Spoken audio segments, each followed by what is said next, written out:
All right, and just like that, we're going. And like I said, Kirk, thank you for coming up, making the trip up here. I know it was a little bit of a drive for you. And I like to just sit down and jump right in, not knowing anything about each other. But anytime someone that I have trust in and value their opinion, such as Adam, saying, hey, this guy's doing good stuff, and this is a good opportunity to help someone spread the word on something that's important, that's all I need to hear. I say, hey, when does he want to come up? And so here we are. Great connection with Adam. Yeah, that dude's awesome. Yeah, he is. He's been on the team, I think like 3 or 4 months now. Still not very long. Yeah. But in a short amount of time is very apparent. He's a very valuable teammate to have. Yeah. So I agree. It's been super cool, man.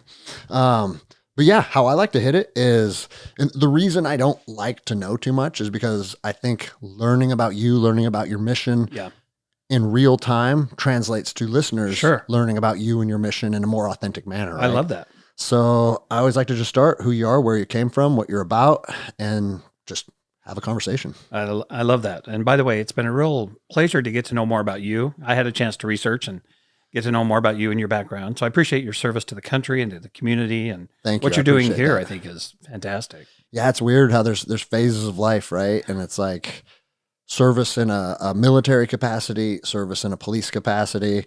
And I tell people very often, what I'm doing on the mats, I feel like trumps both of those because it's changing lives within the community that I live in. Yes. And it's pretty cool to see, especially the kids programs. Well, it's very empowering. And I think for kids, but adults too.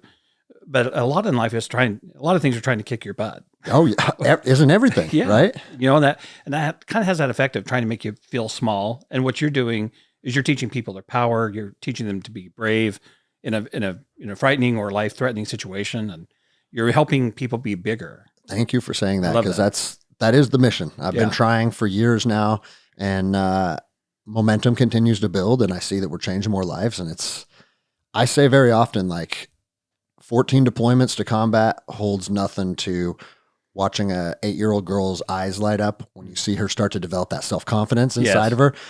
That is the most fulfilling thing that I've ever been a part of. And so it's really cool to finally create something that you're seeing real change in people on a regular basis. Well, I don't know where else they kind of get that feeling of accomplishment, but the fact that they had to actually do it. Yeah, that's right. Yeah. It was them. They, you taught them, but they had to apply it and figure it out. And, and they did it on their own. They learned their power. And the most empowering thing about jiu-jitsu specifically that I've found is that, like, I have a shirt that says the mats never lie, because the truth comes out. Yeah. Your true self comes out, how you deal with adversity, how you face emotions, how you face wins, how you face losses. Yeah. Like, I have to teach kids here sometimes how to face wins. Yeah. Because if you jump up and start celebrating in a way that is degrading to someone else, there's a lesson to be learned there. Yes. And all of these little things can be derived from the mats. And I've yet to find another tool in life that mirrors life like the mats do. Because the experience on the mats, and Adam will tell you, because he's been a grappler for a long time, it's a roller coaster. Yeah. It's ups and downs, it's highs and lows, and just such is life, like you just said, Oh, absolutely. And nothing's more humbling maybe than the mats. Yeah. So next time we're going to get you in a gi. Yeah, I heard tonight's no-gi nights. Tonight is no-gi. That's correct. Yeah. And you're seriously welcome to join in if that's something that interests you. I will. I always caution guys a little bit jumping into a no-gi night. That's usually the room full of killers. But we got such a good team here that when new people want to give it a try, they're all about helping them out. Yeah. And as opposed to, because some academies is like, yes, fresh meat. You know what I mean? But we have a diverse enough team here and a wide enough skill range where, like, we've become very good at onboarding people. So and I think that this attitude of helping people up, you're not trying to tear people down. Yeah.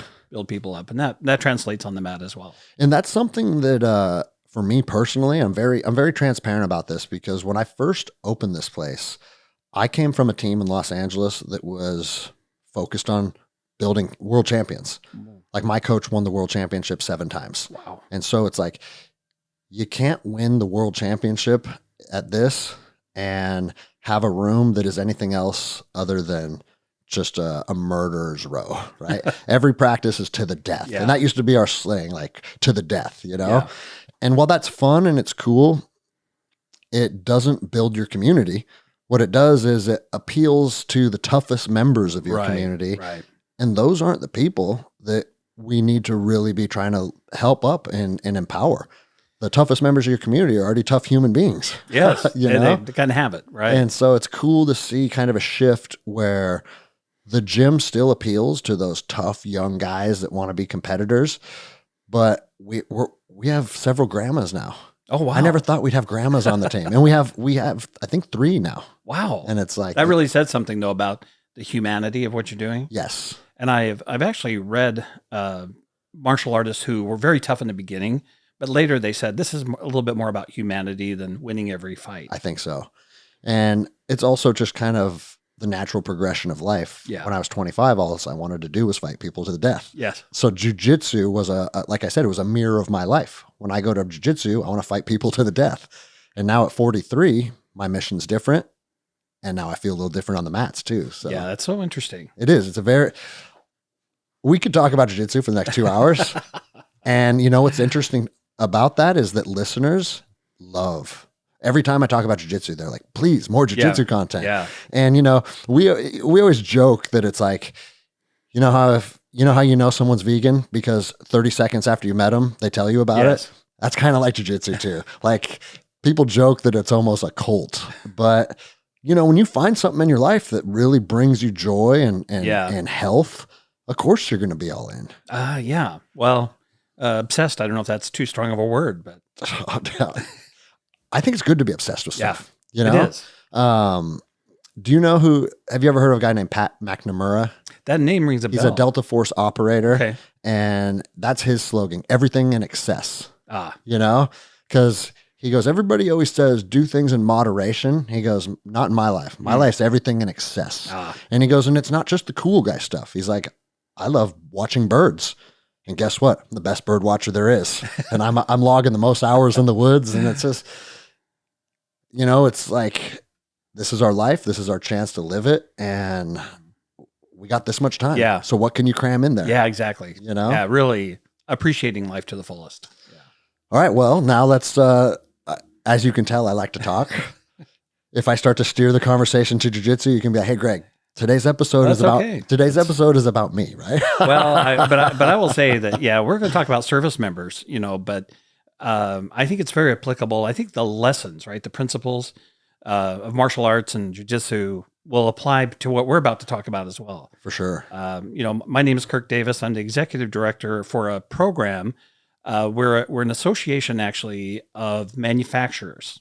So I'm part of a group of business leaders who like to build things. Okay. And these are building things today. Manufacturing is very tough. So talk about courage. You talk about lessons on the mat. I think that's how manufacturers feel. There are a lot of obstacles and difficulties with manufacturing, but part of that difficulty is finding people who might want to work in manufacturing. Because schools, as you know, have stopped talking about, you know, shop or hands-on type learning. They're all a lot more about, you know, get kids to college, which isn't working out that well. It's just one indoctrination center to the next. Yeah. And instead of teaching people life skills, like since when did building things become something that we shy away from? Right. Working with your hands. Right. You know, like there are some private schools. I actually just read about this yesterday that up until they're like 7 years old, the only thing they do is textile and blocks and building and using that part of the brain before they start putting books in front of them. Wow. And so like human beings, we are designed to build. Yes. You know, since you're a little tiny boy, if you make a tree fort, yeah, you feel pride inside. Yes. So, and like you make something out of wood and it's like, I did that. Yes. You know? Yeah. And you see it with, I mean, it could be art or, you know, like you said, kids have a creativity and building things is creativity.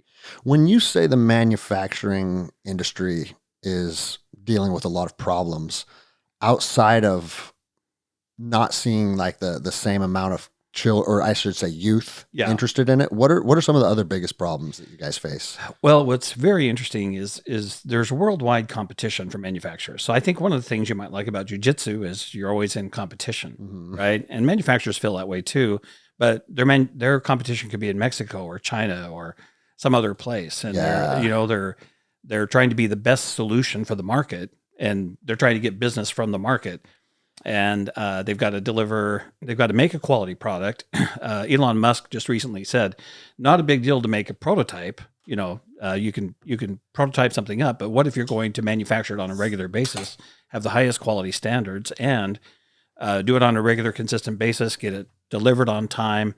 So it's continual problem solving, continual creativity, and they're working with limitations sometimes of the capabilities within their company, or they're working within the limitations of other companies who they depend on.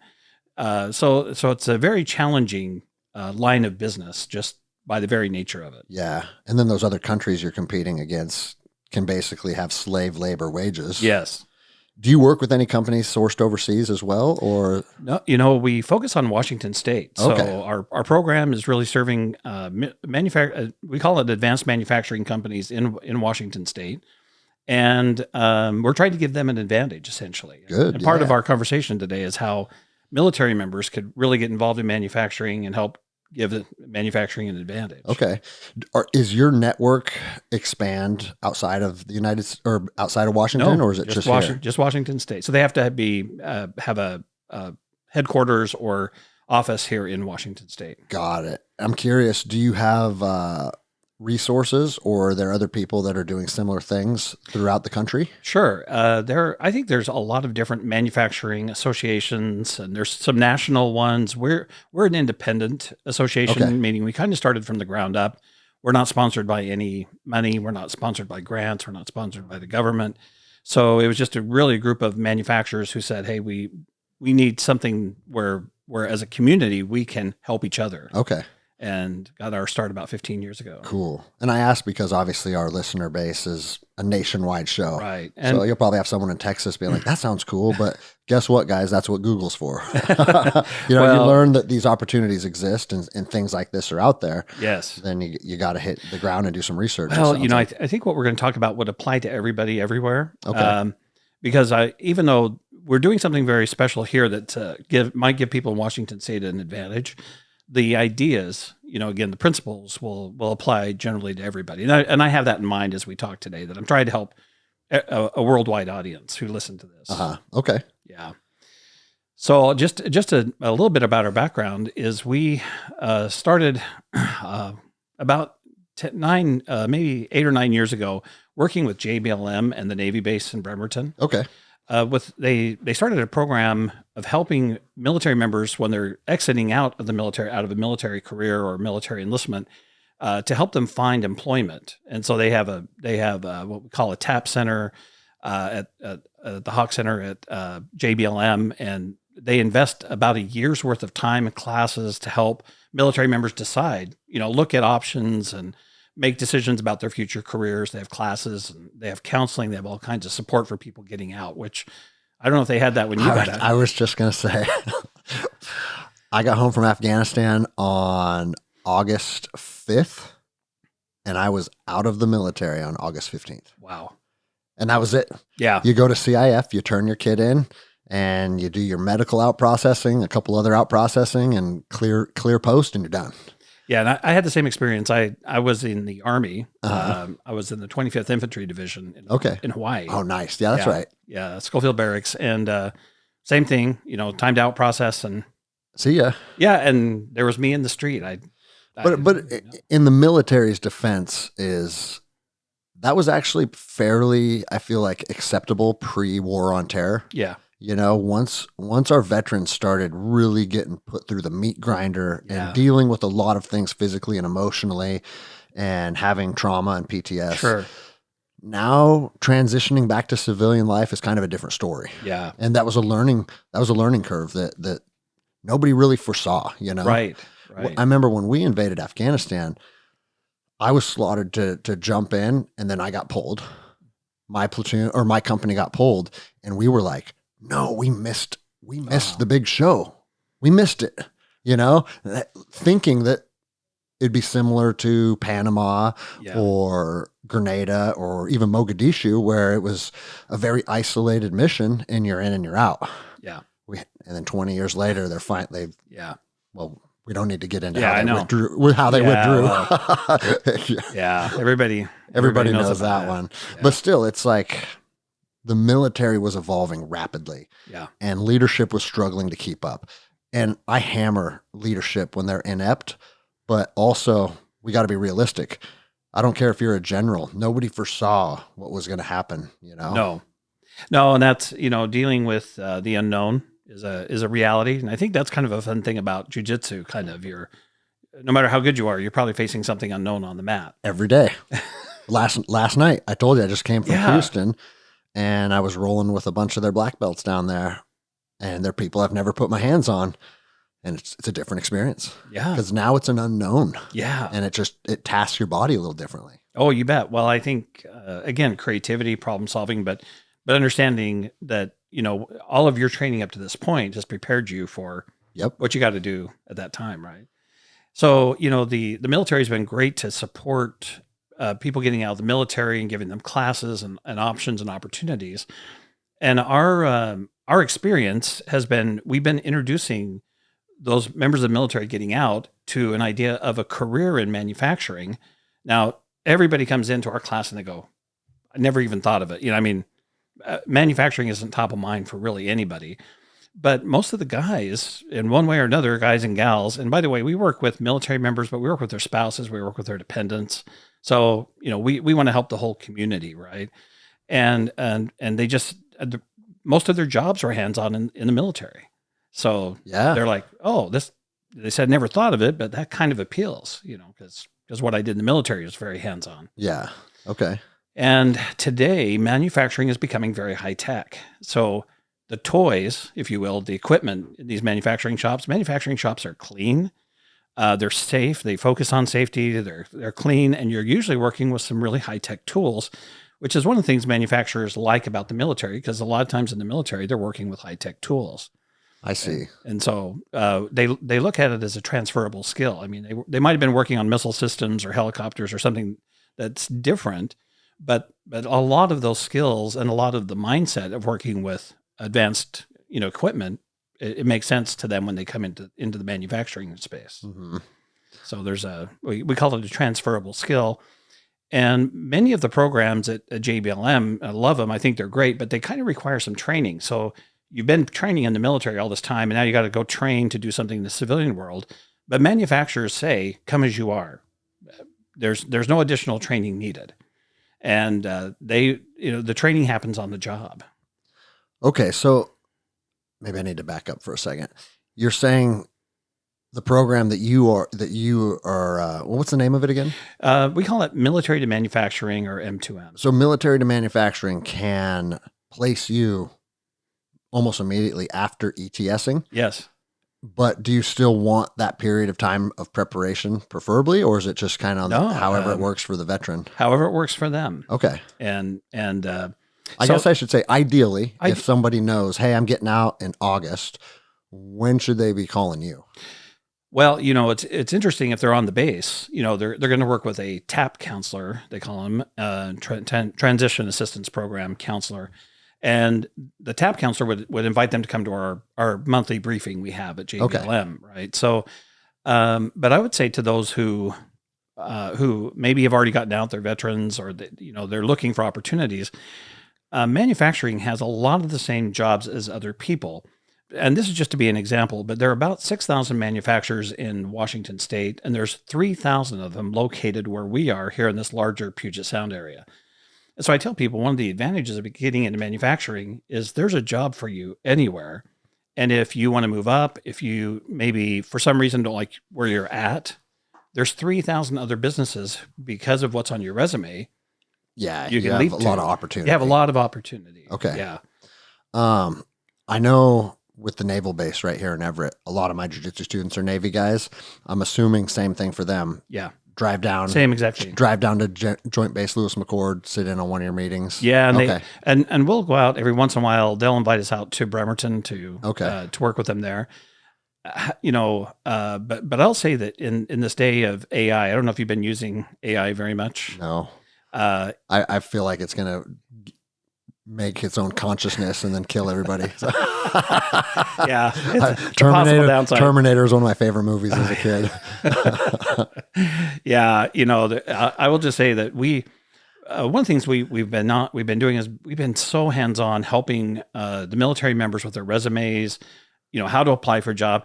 And when you work with these guys, they haven't been out in the civilian world. They don't even know how to dress. Yeah, it's a good point. I mean, when they're off duty, they're jeans and t-shirt, right? Yeah. So they're like, well, how do I dress? And how, every little That sounds silly, but that's reality. Oh yeah. Right? And you know what's scary is interviews. Interviewing with a potential employer just seems really, really scary. So we've been introducing them because we do this very hands-on, like very personally. Would spend hours with somebody on their resume and interviewing skills, and here's how you want to do it, and here's how you want to dress, and all of this stuff.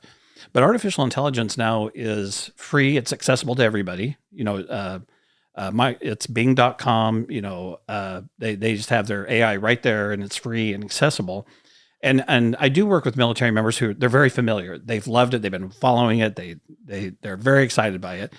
And we guide them step by step through a process of using AI to build their resume from their VMET. So they've got their VMET from the military. And you can just copy and paste that into the AI and just say, build a resume. And it does like a perfect job. Okay. For the resume. Yeah. And the resume used to just stop so many people because they're like, I don't want to do a resume. So, I'm going to go take this other job where I go through their program and all of this. And I'm just saying, you don't have to be limited. I was learning more about you, and I was very intrigued by the fact that you somehow have found your own independent path to a career that you love. You're building up your beautiful gym here. It's just gorgeous when I walked in. A gorgeous location. Thank you. A gorgeous, training facility, and doing these podcasts. I mean, you're doing stuff you love now. Yeah. And I tell everybody you should have a very fulfilling career that's very high paying. It just makes the quality of your life better. I love that you said that, because it's something we talk about on the show a lot, is wanting to have a lucrative career or make a lot of money is always kind of like, oh, we don't talk about that. Yeah. Rich people are bad or whatever it is. And it's like, no, money is like anything else. It can be used for good. It can be used for evil.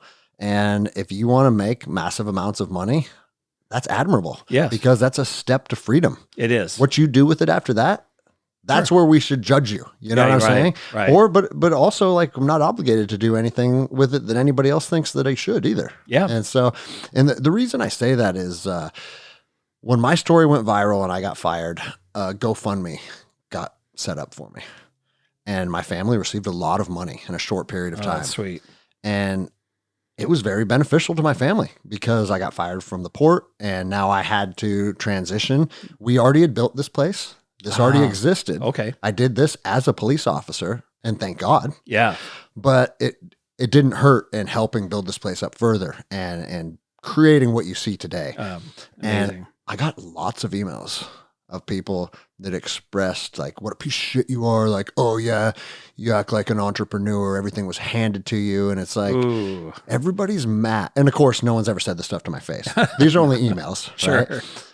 But what I noticed is the internet's the internet. You're going to get people that hate you for everything, haters. Right? Yeah. But one of the things that the haters consistently focus on is the fact that I got to GoFundMe.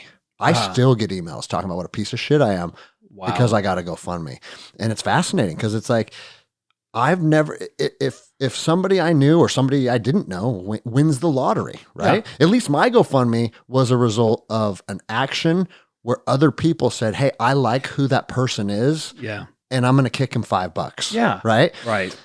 I mean, I couldn't manifest that to happen. That was by chance that it worked out that way. But I'm saying at least I had some role in it. But some people get millions of dollars just because they bought a ticket at 7-Eleven. Yes. Right. Like just because someone else walked into good fortune, if that makes you mad about something, you got to go look in the mirror and ask what the problem is with you. Yes. Yeah. And your success doesn't take away from anybody else's. If That's anything, right. It actually adds to other people's success. Well, and are you familiar with Andy Frisella? No, I haven't heard the name. He created First Form Supplements. Oh, okay. All the supplements you saw on the wall, that's his company. Oh, okay. And First Form Supplements has become one of the biggest heavy hitters in the supplement industry. That's fantastic. And one thing he always says, he goes, there's no shortage of room at the top. Yeah. And he goes, my biggest competitors, I wish them success. I want to see them at the top too. Sure. Like if you have a mindset of scarcity, that's going to pull you back. If you're trying to pull others back, that's inevitably going to pull you back too. Yes. And he's a phenomenal entrepreneur. Oh yeah. He's someone cool to check out. Yeah. Quality.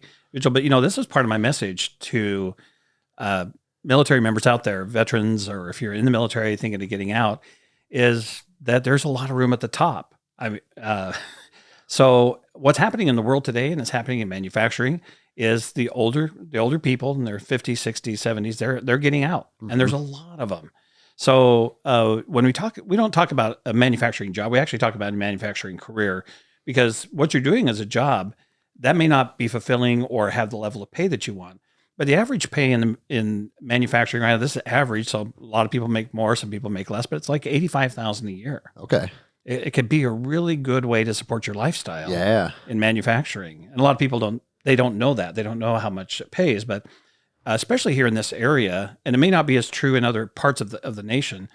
But all the manufacturers were competing with Boeing. And if they had talented staff, their talented staff wanted to work at Boeing, but Boeing was paying the best benefits. They were paying the most money. So to keep up and to keep their people, they had to pay more, and they had to have great benefits.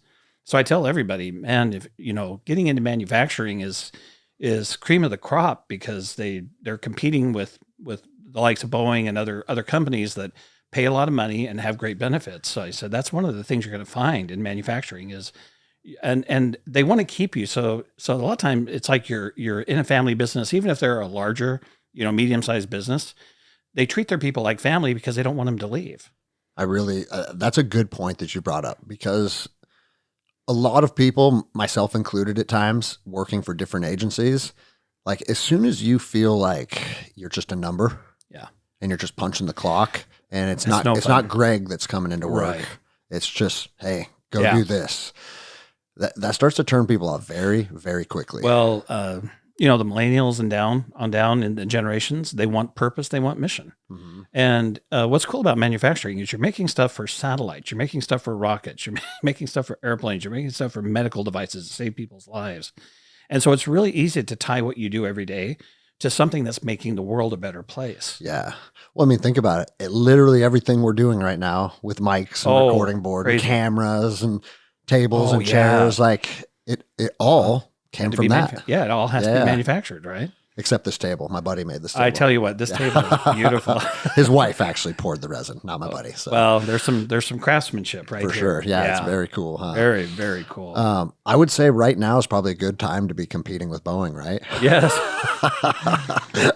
You don't have to respond. No. They are having their fair share of problems. They are.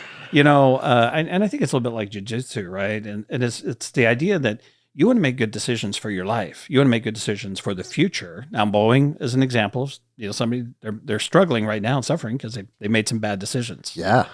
And again, I think when you think about your career, and my advice would be something you would probably say, and that is don't play small. In your career, you can play big. Yeah. And in our orientation that we give on JBLM and at the Bremerton Naval Base, we talk a lot about what a career progression looks like. And, in the military, it's kind of, you have the ranks. You're going to go through the ranks, and there's the enlisted ranks, there's the officer ranks. But in the civilian world, it's a little bit different. There's operators, there's the guys who do the work, day by day, and they're lower paid. But the opportunities that come up is the opportunity then to supervise. And then you have this opportunity to manage. And then maybe you become, with education, you become an engineer. They call that the professional class So, you can start with no education, no background. You could come from high school or some other walk of life and just get started in manufacturing. But there's always these opportunities to move up this career ladder to a point where you're running the business. And I know so many people, I talk to people all the time who just started, sweeping floors at the beginning, but today they're running the company. Let me ask you this, because I imagine this is very applicable with military members as well, based on just leadership experience, right? Because one of my best friends owned a construction company, and they would frame houses, and it was his company, and he had his own crew, and he had like 40 guys or something, and very successful for a long period of time until the whole, was it 2008 when everything tanked, right? And he said, well, I got to shift something. I got to do something different now.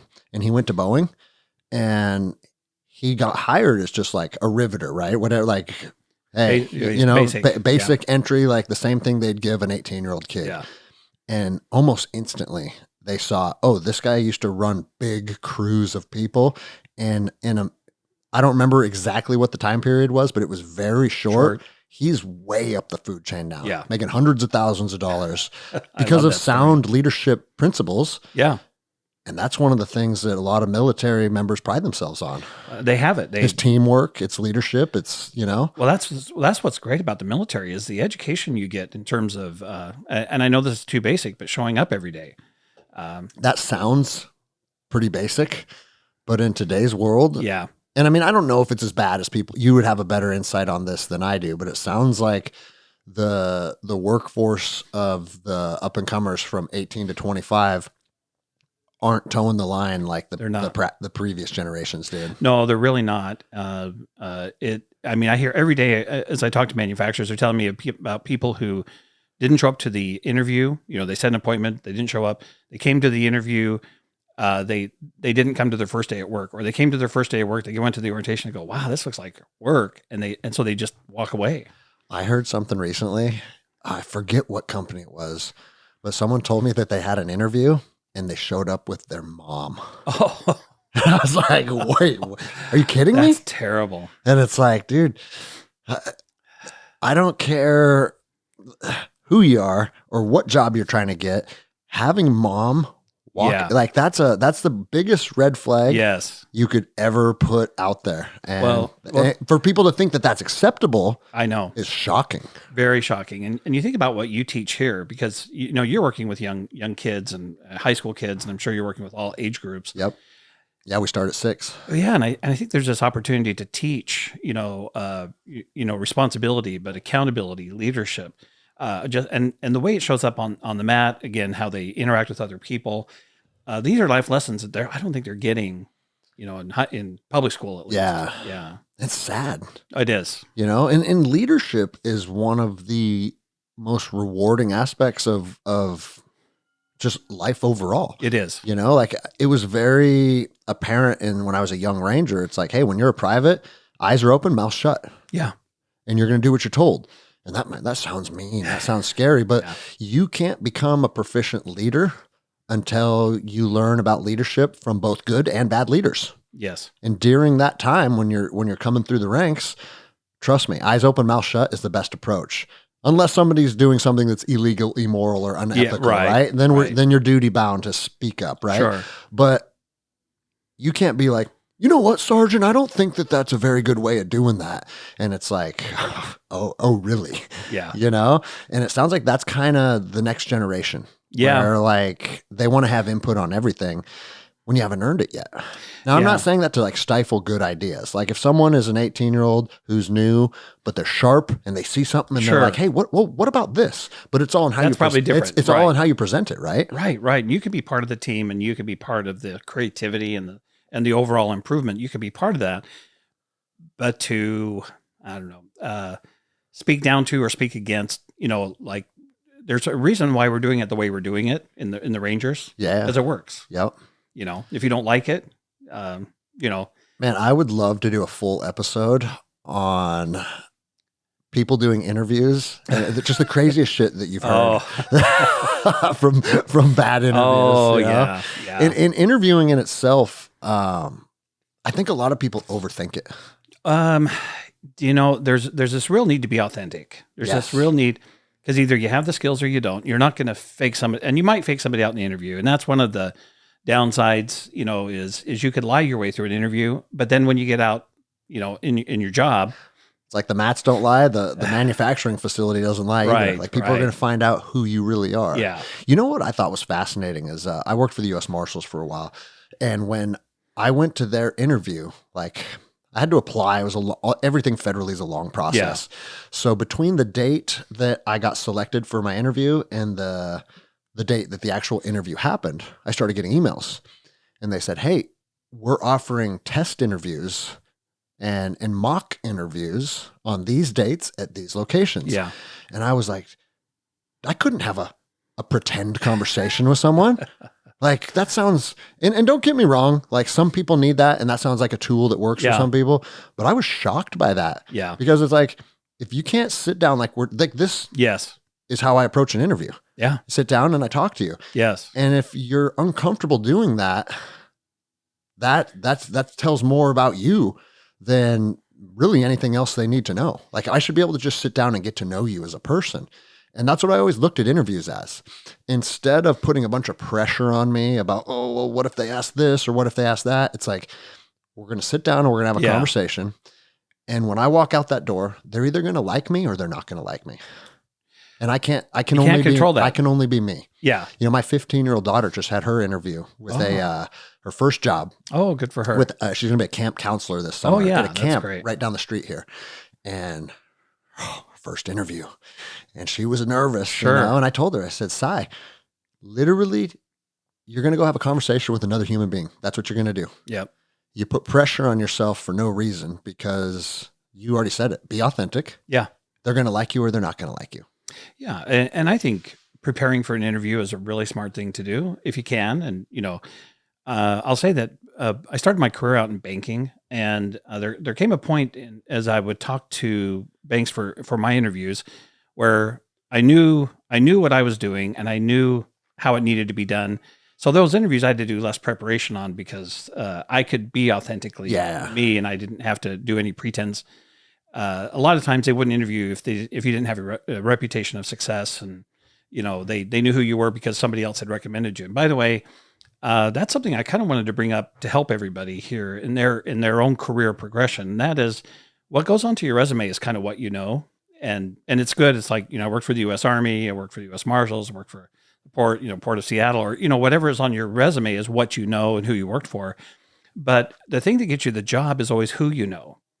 Okay. And so you're saying like start name dropping in your interview? Well, a lot of times you probably didn't get the interview unless somebody recommended you. A lot of times. And so I have a son. He works for a very large company, and he's out interviewing quite a bit. But he's not getting a lot of takes on his interviews, and it's because he's interviewing, but nobody recommended him. And so he's had a couple of recommendations, and those people are looking at him. But when I talk to people who have very successful careers, people have great positions, great pay, and these opportunities are crazy, I say, how did you get this? And it's always because it got recommended by somebody. Yeah. Well, every opportunity to build your reputation is important. Yes. Not only your reputation, but your network. Oh, well. You know, like I just told you. That's everything. I just drove up from the airport because I got asked to go on Chad Robichaux's show, who in the podcasting industry is a very well-known person, and overspending the last, 48 to 72 hours with him, and I learned a lot. I got connected to some more people. The network grew a little bit. I walked away with more knowledge, and that's because when that email comes through, it says, "Hey, Greg, would you be interested in flying to Houston and spending a couple days with us?" Yeah, I'm going to do that. Yeah.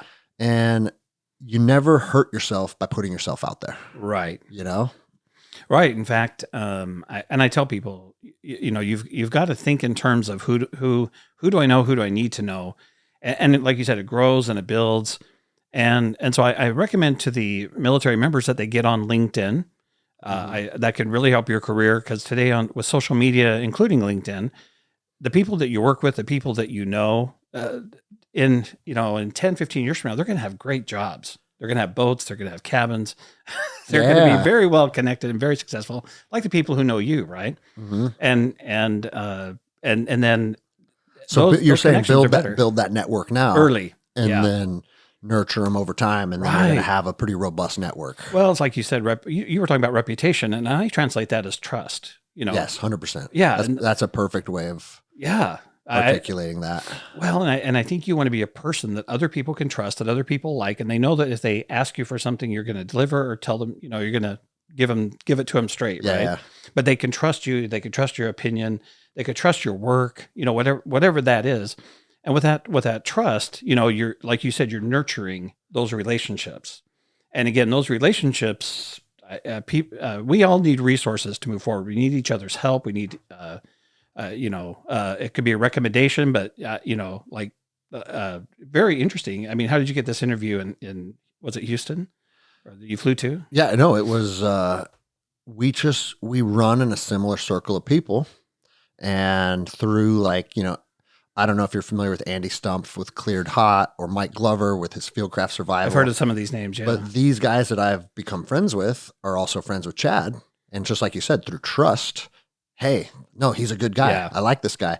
And you start to get brought into different circles of people. Yeah. And that's kind of the principle of trust and recommendation. Yeah. And so, no, I talk about that very often on the show. And also, like, Andy Frisella is another one, the guy that owns that supplement company. He invited me on his show.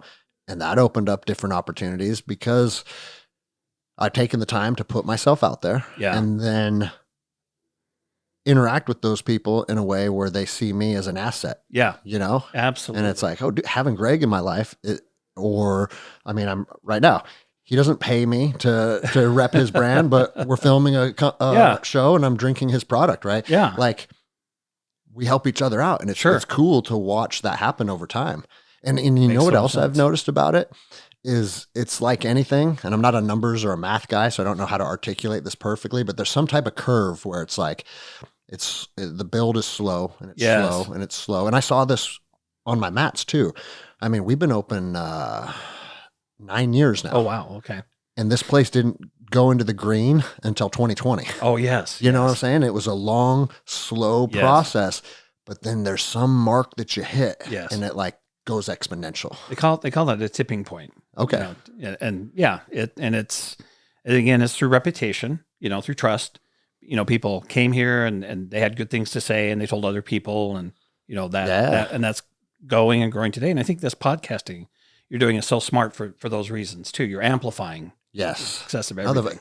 And what's nuts is I never thought a podcast would be something I'd be interested in. It's like, why would I talk into a microphone? It seems silly, right? Yeah. No, this is just the way people communicate now. It is. And I like communicating. Last night at teaching at Chad's gym, I was talking to a room full of 50 people and imparting knowledge on people and interacting, and they're having questions and building relationships. I have several people that are like, hey, next time I'm up in Seattle, can I swing by and train with you? And it's like, that's what it's all about. Yeah. This microphone is just an extension of that. And I have people come to the gym often that are like, hey, I listened to your show. You want to get some mat time in together? And I'm like, of course I do. Like, that's what we do, Well, it's a fantastic world where we're so connected through the internet now. It's really, really wonderful. And that kind of goes back to my advice for service members to get connected on LinkedIn. Again, these people that they're working with in the military are going to probably end up doing some pretty cool things in their career, and those connections are going to be helpful. Is LinkedIn... I had a LinkedIn in 2004 when it was brand new. Yeah. I don't remember how it worked at all, though. Is it like a platform where there's a lot of interaction? Yes. Okay. Yeah, there's a lot of interaction, and it's just become all these social media work very similar now. So LinkedIn is similar to Facebook, similar to X, and similar to Instagram. So the video, you can put up the videos. Is it a cesspool like X is? Do you know? I'm with you there. But what's nice about LinkedIn is it's all about professional. Yes. I know. That's why I was being facetious there. Yeah. But that's why I try. I don't try. I stay off X. I don't have that one. X can be very toxic. Yes. Yeah. Yeah. But the other side of that is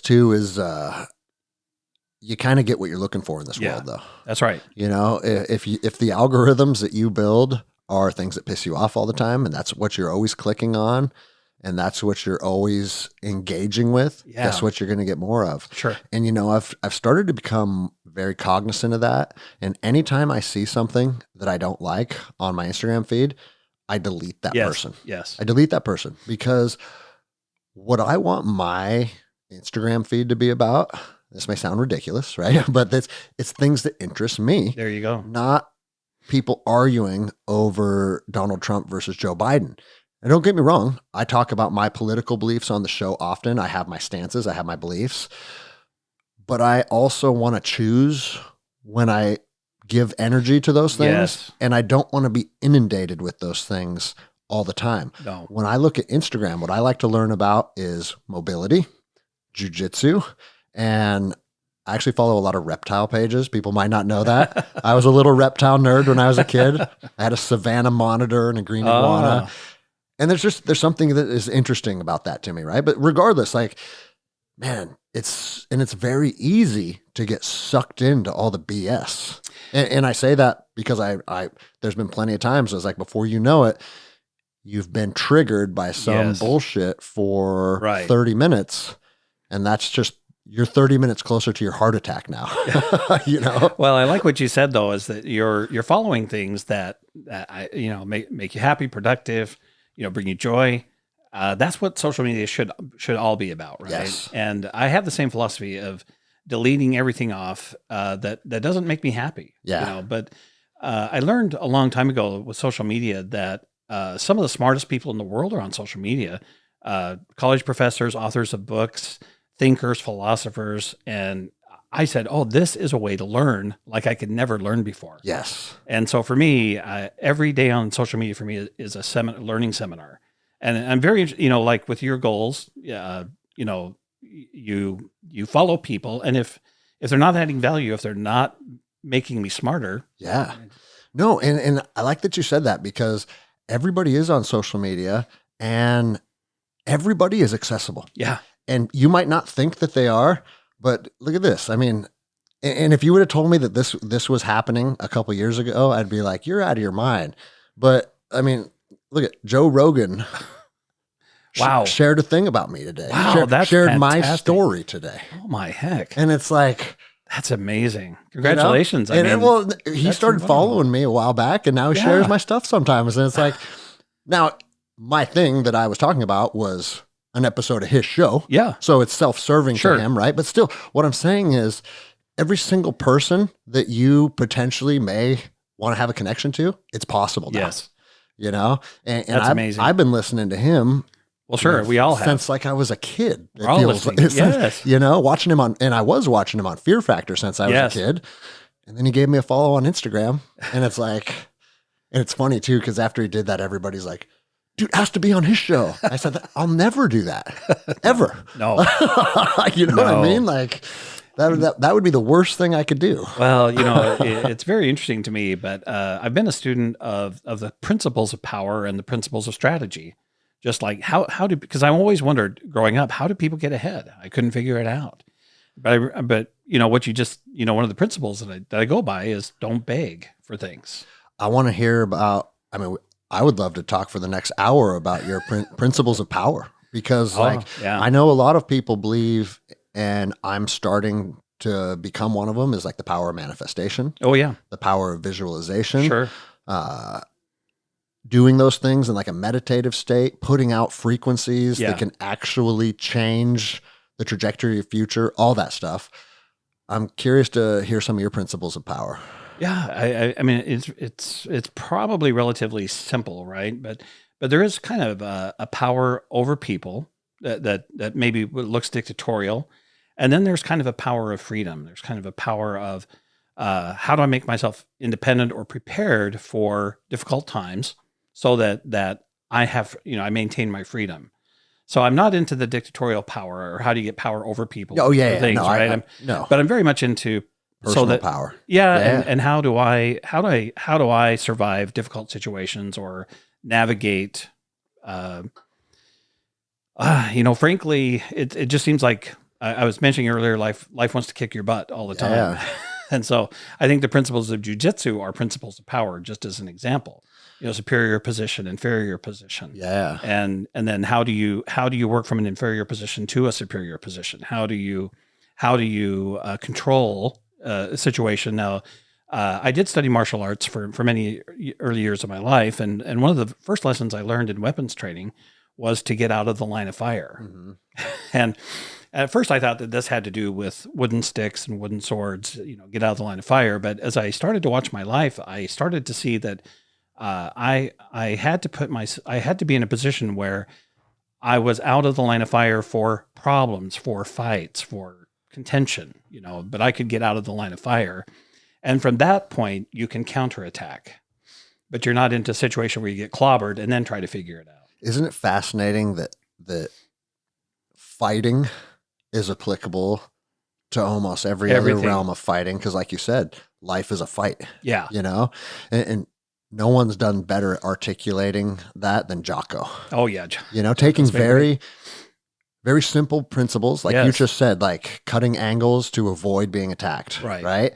And then once you can start to grasp that concept, you can kind of preemptively start to cut those angles. Right. Oh, absolutely. And now you're talking about applying that to business. Oh yes. It's fascinating. Yeah. Well, I appreciate that. I know this is really dumb, but when I was first learning this principle, I was taking the starter out of my car, but I was unscrewing the starter and I was right underneath it. And in that moment, it said, if you take this bolt out, you're in the line of fire. And I was like, oh, this applies to everything. Yeah. But there are just some very simple principles of, again, the way to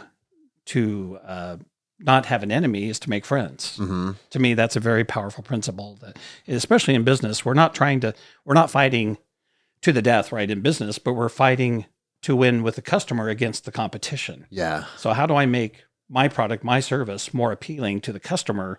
And when they look at their other choices, they go, no, I'd rather stick with this jiu-jitsu gym, right? Yeah. And so, it's a battle of persuasion versus and control. And you can do that persuasion. And again, it's fascinating because like I'm starting to get a little taste of this, right? Yeah. This sponsor right here, Element, for instance, it's a hydration packet, right? Yeah. High sodium hydration packet. And I've seen some of their competitors come across my Instagram feed. Oh yeah. And the ad's not about how great their product is. Their ad was about how shitty Element is. Oh. And right out of the gates, if I see a product that has taken the time to build their advertisement around how crappy somebody else's company is, I'm out. Yeah. I'm out. I agree. Because it's like, dude, if you have to tear other people down in order to build yours up, I don't think we're aligned. Right. And one thing that I experience very often here is there's 2 jiu-jitsu academies in Lake Stevens. There's myself, and then there's North Sound, which is like 4 miles up the road. Yeah. And people will come in here often and be like, I want to sign my kid up at jiu-jitsu. We're checking out both academies. And this is kind of weird, but it happens often. Like, do you have an opinion on the other academy up the street? And it's like, my opinion of the other academy is go train with them. Yeah. And see what you think of them. I know some of the guys up there. There's a lot of cool people. The vibe of the gym's a little different, but that's good because now you have 2 gyms that you can decide from that are going to meet your vibe better. And now, obviously, over the years, different things have happened and whatnot, but I would never say that to a customer. Right. But the truth is, if they were to go to that gym and like it better than my gym, I don't want them here. And that's not saying anything negative about that gym. No. That's saying we are doing what we're doing. They're doing what they're doing. And if what they're doing calls to you, please go there. Yes. And it's also, again, talking about that tipping point, right? Yes. We are likely going to have to close memberships down before too long. That's where we're at. That's fantastic. And good problem to have, right? Yes. But it makes it that much easier now. Yes. Because when I had 40 students and someone came in and was inquiring about the gym, oh man, like that's a different feeling, isn't it? I really, really hope you sign up. I don't want to look desperate, but even then I would never say negative things about our competitor. Well, that's one thing you learn is to never, I mean, the rule is you just can't say a bad thing about another person. And I make that a practice in life. There is never a reason to say a bad thing about another person. Like you said, maybe they're different. They do things differently. I do say bad things about our governor from time to time. Maybe politics is the exception. No, but I agree with you though, for sure. Freedom of speech. It's and then the other thing that I think about is the people that I want to align with here. Like Adam is a perfect Yes. example. Adam walked through the door. If Adam heard me trashing another company, Sure. I bet he would have walked back out. He would have. You know? Yeah. And now you're actually, it's a backwards way of thinking, because people do that thinking, Yeah. I'm going to bring them in. But what you're really going to do is you're going to repel the people that you want here most. Yes. You know? But, you know, and this is kind of a guide for people looking for that civilian career. Again, maybe in the military, maybe there's some freedom to complain, you know, and I see it sometimes. It's bad. Yeah. I'll tell you right now, like, that is one thing that I feel like needs to shift in the culture. Is a lot of people in the military. It's also different dynamics, because sometimes we're in a patrol base for 3 days and monotony sets in, and now we feel like shit, we're tired and we're hungry, and we're going to start bitching about stuff. Right. But, and again, the dynamic's a little different. You're living with people like day in and day out. But if you were the person that purposefully brings negative energy to any setting, right, you were the cancer. Yeah. And people are going to want to start to distance themselves from you.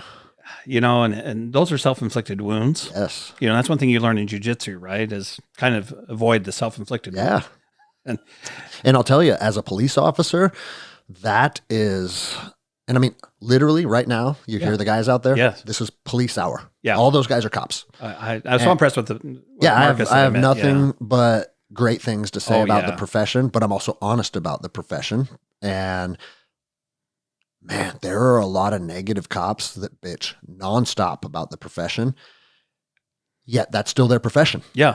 Yeah. Listen, all you cops that are always bitching about being a cop, maybe look into manufacturing. There you go. And I'm not even being sarcastic.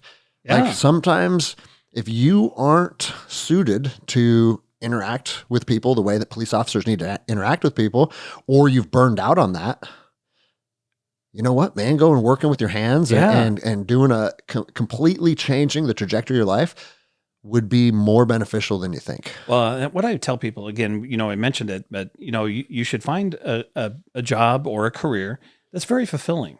I mean, doing something that has purpose and meaning, and you actually like to go there, but it gives you the personal life that you want, because it's making the kind of money that you want. You know, that's kind of what we're talking about. And I think you found your calling, but I think you're inspiring many people because you had kind of an unconventional. Yeah. And I'll tell you, I've had a lot of people, and I got hit up again a day or two ago, people that write me and say, hey, you know, you're always being an advocate for stepping away from the profession if you are feeling burned out and trying something new. And me and my wife decided to open a store in, like, for archery, for instance. One of the guys that did that is an archer, and that was his passion. So we opened a bow shop in Coeur d'Alene, Idaho. Wow. And he's like, dude, it's been the best decision I ever made. So thank you for being the voice that kind of planted that seed. Yeah. You know? And, like, obviously I don't take credit for any of this. Like, the individual has to be the person to go out there and make those changes. But ideas can be sparked in a lot of different ways. Oh, yeah. And that's what these conversations are all about. That's why, you know, I love the internet, and I love what you're doing to spread and knowledge. It's fascinating that a lot of people, and I don't know, maybe this was our grandfather's generation. They feel like, you know, hey, whatever job you go into, you just, you put your work boots on in the morning and you go do your thing. And if you hate it, that's life, you know? Yeah. And it's like, dude, I would rather, and I'm not being dramatic when I say this, I think I'd rather die than do something miserable for 30 years. Oh, it's hard to imagine in our day and time, in our age, doing that. But we live in a day of knowledge, and one of the things I really wish I had understood was exploring careers. I wish I had thought, you know, given my interests, my strengths, what I like, I could have taken such a different career path than I did. But I just kept taking the job that was right there in front of me, the one I thought I had to have. And I was like, kind of like you were saying in the early days of your gym, you'd say, gosh, I kind of hope you sign up, you know? And I was like, oh, I hope you kind of hire me just because I need a job. I got to have a paycheck.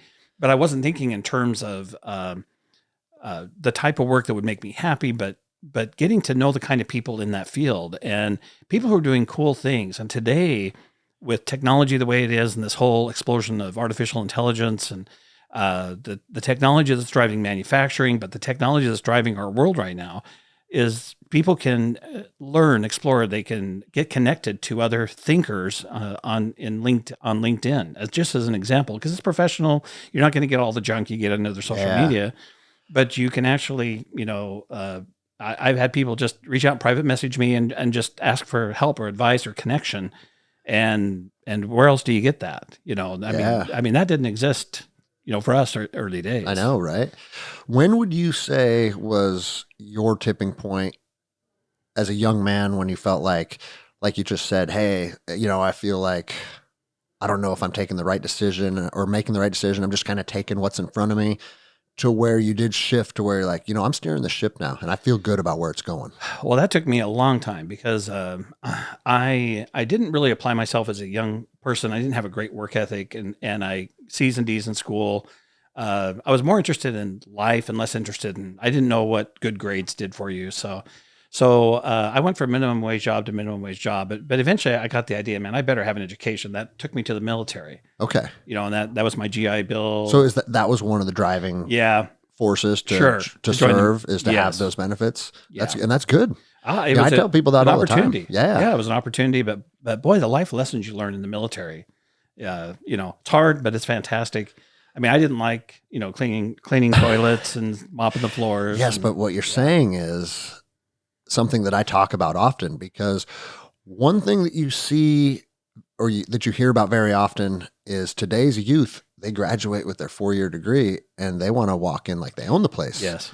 And you can't become a person who has sound leadership and somebody that really adds value to the team. There you go. Until you adopt that same eyes open, mouth shut idea and just learn about what's going on around you as advice. As a worker bee. Yes. Right? You don't get to show up and be the queen bee. You're the worker bee. Right. And I honestly think if I had to put like just a generic timeline on it, I think for young men from 20 to early 30s, you're probably in worker bee status. Yes. That doesn't mean you can't promote and hold different leadership positions and stuff. And then I think the next phase, for me at least, is like once you're in your early 40s, you better have command of your ship. Yes. I think that's when it's time. I'll tell you, I couldn't go to work for another man right now for all the money in the world. Right. Because once you start to steer your own ship, you realize how freeing it is. Yes. And not only is it, and it's not only about the money you make. It's about having the autonomy to do things your way. And I think by your 40s, you should probably have a plan to get there. Yes. But if you don't, it's still okay. Well, because you can start today. Well, I agree. And I think that people even in their 40s, 50s, 60s, whatever, you can make decisions that put your life on a path of autonomy and independence, self-reliance. I mean, you can do all those things. You're never too late, but I do think that people will be happier if they take your advice, and I don't know, eyes open, mouth shut, and learn, because there's so much to learn. And when I was in banking, and that's kind of where I got my start, is I was surprised how much there was to learn. And jujitsu, I mean, it takes a while, and you get mentoring, and I get the feeling you're still learning today. Of course. If you say you're not, you're full of shit, or you just are out of touch with reality. But are you familiar with how the contracting world worked during the War on Terror? Like a lot of veterans would get off of active duty. Yeah. And then they would take military contracts. Okay. And when I started doing that, it was paying $30,000 a month. Wow. Which was big money. Big money. Coming from E5 pay to $30K a month, I felt like Bill Gates. Yeah. Except I wasn't trying to destroy the planet. Yeah, exactly. But so we get this new guy on the team, and he shows up and he introduces himself, and he's just very low key. And that was the phrase he used, because I forget exactly what the team leader asked him, but he goes, "Hey, I'm just happy to be here. My eyes are open, my mouth is shut, and I want to learn how you guys do business." Come to find out that guy just retired out of SEAL Team 6. Oh, boy.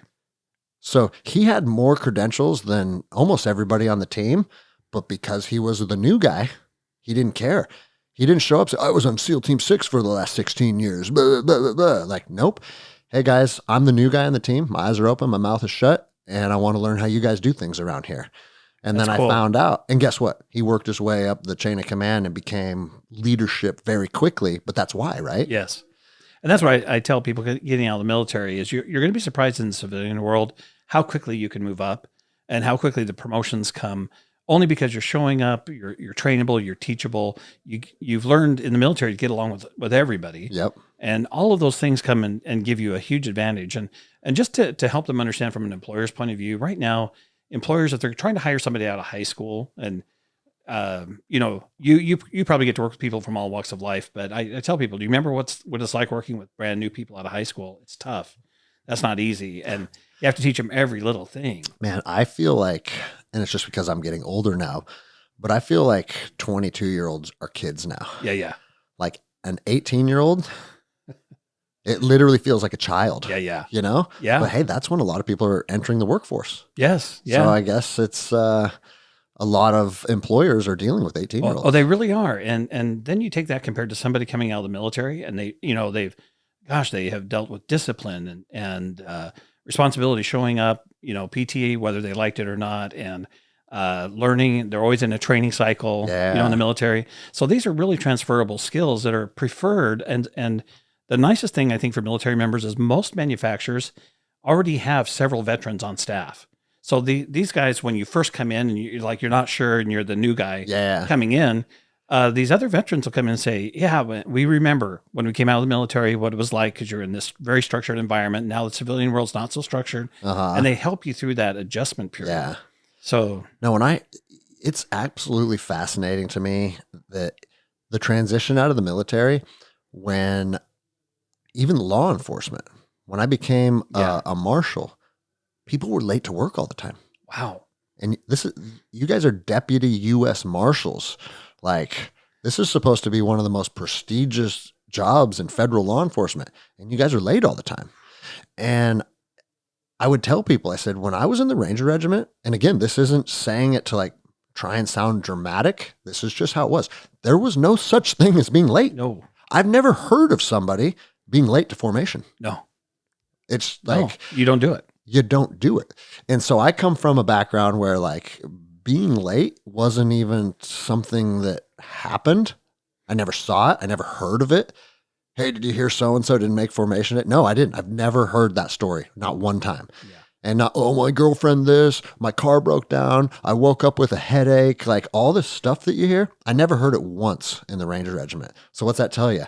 It's a choice. Yeah. Being late is a choice, Now I'll get emails to be like, no, listen, one time a meteorite hit my truck on the way to work, right? But yeah, more than extenuating circumstances happening to you or not happening, it's a culture. Well, I'll just tell you, I remember for myself when I used to be full of stories and excuses if I didn't perform in my job in banking, right? And I had a million stories, I had a million excuses. And I remember one day when I said, man, that is screwing me up. And I really captured the concept of extreme ownership, the Jocko teaches, extreme ownership. And for some reason, I really got it. And I said, man, no more excuses, no more stories. I'm prepared to deliver results, or I shut up. Was there a catalyst that caused that, or was it just feeling finally like growing into that? Probably a little growing into it, but just feeling like a failure. Yeah. Because you show up late, you don't get the assignment done. People are depending on you to get stuff done, and you don't. And then that ticks away at your self-concept, your self-esteem. You feel like crap. So let me tell you a story. And because I just told a story about how squared away I am. I was never late. I'm squared away. Now I'm going to tell you a story about when I did something as a piece of shit, right? And this was years later. I worked for a company as a firearms instructor, and I showed up, and me and the guys, like, I saw a bunch of old friends that I'd been deployed to Iraq with. That's how I got the job. Like, Greg, come teach pistol with us. And it was on the East Coast somewhere. Got the job and showed up, and everybody's there that I went to Iraq with, right? And it felt like a reunion. So all the homies went out, and we started pounding beers, and then we started drinking Jaeger bombs, and things got out of hand fast. And it was me and Seth Barwell, one of my best friends who's since passed. So this is a cool Seth story. And we went out and drank Jaeger bombs until like the bar shut down. The next day when we woke up, we were still drunk. And I'm supposed to be teaching. And the project manager came in and he looked at me and he goes, "Come on back with me real quick." He goes, "Have you been fucking drinking?" And I looked him right in the eye. And I said, "Not only have I been drinking, but I'm still drunk." And he goes, "Go back to the fucking hotel. You don't start today, you start tomorrow." Wow. And then he pulled me aside and he goes, 99% sure I was going to fire you on the spot. And he goes, "You looked me dead in the eyes and said, yeah." He goes, "You looked me right in the eyes and you said, me and the boys got out of hand last night and you owned it instantly." Yeah. And he goes, "That's why I'm giving you a second chance." And it's like, so you can fuck up pretty bad. Yeah. You can do really dumb shit. But if you just give them authenticity, you give them the truth. Yeah. Because had I said like, "Oh, well, we had a drink or two last night," like tried to, you probably would have been fired on the spot. He said it. I was going to be fired on the spot. And he goes, "The way you owned it is why you still have your job." And I was like, dodged a bullet there, Yeah, I learned the same ideas, and that was just that when I owned it, nobody was mad. How can you be mad at someone for stepping up and saying, "Yeah, I fucked up"? Yeah. Now, if you fuck up and own it, and then fuck up and own it, and then fuck up and own it, well, now we have a pattern. Exactly. Right? That's a different story. But everybody's going to make bad decisions from time to time. Sure. Don't try and hide from them. No. But we learn, right? And it's like the mat. I mean, you don't get to certain ranks. You don't get to certain levels of achievement unless you earn it. Yep. And own it. But that means owning the good with the bad, the losses with the wins, like you mentioned earlier. Yeah. And life is like that. Jobs are like that. Careers are like that. And it's just a matter of, and again, I'm thinking the people who are listening to this podcast, they can progress in their career by owning it. They could stop making excuses, stop making stories, prepare to win, prepare to show up, prepare to learn. You're going to get better. I'm curious where the mindset of excuses comes from, because what is the optimal outcome if you get caught doing something, or I shouldn't say get caught, but you make a bad decision that has a negative consequence. Right. You make that decision and now there's a negative consequence. It spirals out of control. The next step is let's try and resolve this problem, right? Well, what I didn't see that I was killing my credibility, my trust. Yeah. With stories and excuses. Well, and that's the thing. It's like people are missing the point by thinking. I think everybody would agree the next step is let's solve this problem. Yes. And people land on the way that I solve this problem is by trying to downplay, so they don't think I'm a dummy, or they don't think that I did this or that. And like, you're the new guy.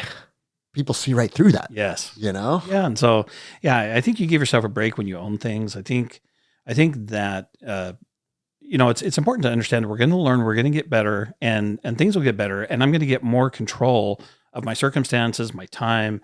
I work with an incredible team of people at the Center for Advanced Manufacturing where I work, but we're all adults. We all show up, and I don't have to motivate anybody. I don't have to tell anybody what to do.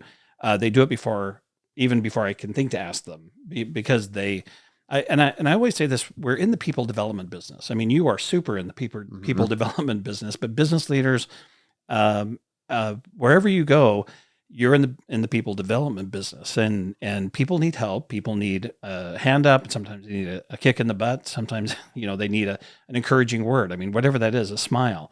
But you can be a positive difference in somebody's life. You don't have to have a negative effect on their spirit and their soul, and be that person that when they come around you, they think, "Oh, I don't even want to be around this person," because they're just a downer. They take part of your soul with them every time. Yeah. What would you say is the biggest difference you see? Because I'm assuming if you're helping veterans place into these positions, you're dealing with guys that do 1 tour, 2 tours, sure, five enlistments, and then you're probably dealing with sergeant majors that did 32 years, right? I've worked with all different ranks and experience levels. Wow. What would you say is the difference based on military, amount of time spent in the military, and then how that translates to once you get out? It's very interesting because I work with people who are, 20 years, 24 years in, and, they've got to retire, essentially. And, it's not that I see that big of a difference, but this is a very difficult thing. And that is sometimes when you're moving out of the military and you've been a high rank, you've been an E8, E9, or maybe you're an officer, 06, 07, or whatever the rank is. But when you go into the civilian world, you're starting usually at a lower level than you were in the military. Yeah. And like you said, you've got to be the eyes open. The FNG. Do you use that term? Yes. Okay. Yes, absolutely. And so, yeah, I think sometimes you're taking a job that may not be exactly where you want at the level you want, but you've got again, they're not going to trust you till you've been there with eyes open and mouth shut and had a chance to learn how they work, how they operate. But from there, again, if you like what you do and you like the team you're with, you're going to progress very quickly. And I tell people you're never really stuck because in the civilian world, you can apply for new jobs.